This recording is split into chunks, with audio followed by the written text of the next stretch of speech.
What the hell? The Vikings just traded Andrew Booth Jr. to the Dallas Cowboys for Nahshon Wright. Before we do that, hit that subscribe button, hit that like button, comments hot and heavy. I want to know how you're feeling about this trade. But yeah, in things I did not expect today to talk about is exactly this: Andrew Booth Jr. getting traded on the eve of the Vikings' first preseason game.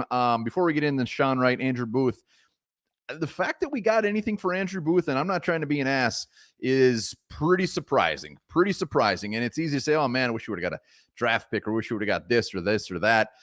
We got to be realistic with the situation. Booth Jr., some people thought he might be able to sneak on the roster, but realistically, there's probably no way in hell he was going to end up on the 53s. So we got a player, we got a cornerback. I like it. Andrew Booth Jr., I hope he goes to Dallas. I hope he gets a little kick to the butt, and this is exactly what he needed, a little change of scenery. Goes there and does well. But Nahshon Wright, brand new Minnesota Viking, former third-round draft pick in 2021. Just looking at him quick, 6'4", dude, 6'4", buck 85, coming out of college. I think he was projected anywhere in like that 4th, 5th round when Dallas took him. You're seeing reports that it was a little bit early for Nahshon Wright, but anyways, he spent 3 years in Dallas. During that time, he had 32 games, 3 games started, 1 interception, pretty limited amount of playing time when he was out there. I was looking at his PFF, which aren't overly great. Coverage skills, usually in the 40s, the 50s, but a guy who hasn't had much of an opportunity either. Hit up my man, Jay Tuck, who we're going to be doing a show on, our go-to for Dallas Cowboys stuff. I said, give me one word to describe Nahshon Wright, and he wrote back, solid. That's it, solid. I was expecting something much worse. If he was to ask me, give me one word for Andrew Booth, it would not be solid. So that's good. I love his size. Again, like Wright, like Booth, maybe this is a guy that was just needs a change of scenery.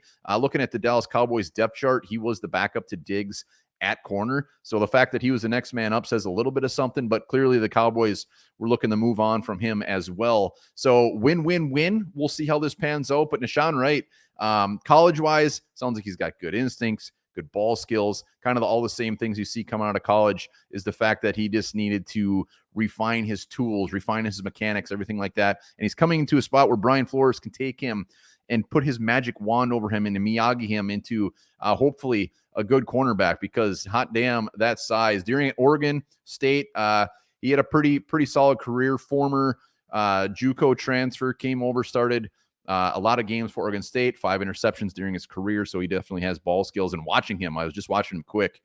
It says he's 6'4". He's definitely 6'4". He's kind of a monster out there. So Nahshon Wright, newest Minnesota Viking, Andrew Booth Jr., moving on to the Dallas Cowboys again. Hats off to Kwesi for getting something in return for Andrew Booth. Something tells me that Booth Jr. isn't the only guy they're looking to maybe get something for, maybe Lewis Seen, guys like that. But overall, I love it. I love everything about it. Nahshon Wright's still young, has a chance, coming into a situation where he can only succeed, hopefully. We're going to have Jay Tuck on later this afternoon as well, so we can get the full scoop on Nahshon Wright. Let me know down in the comments how you feeling.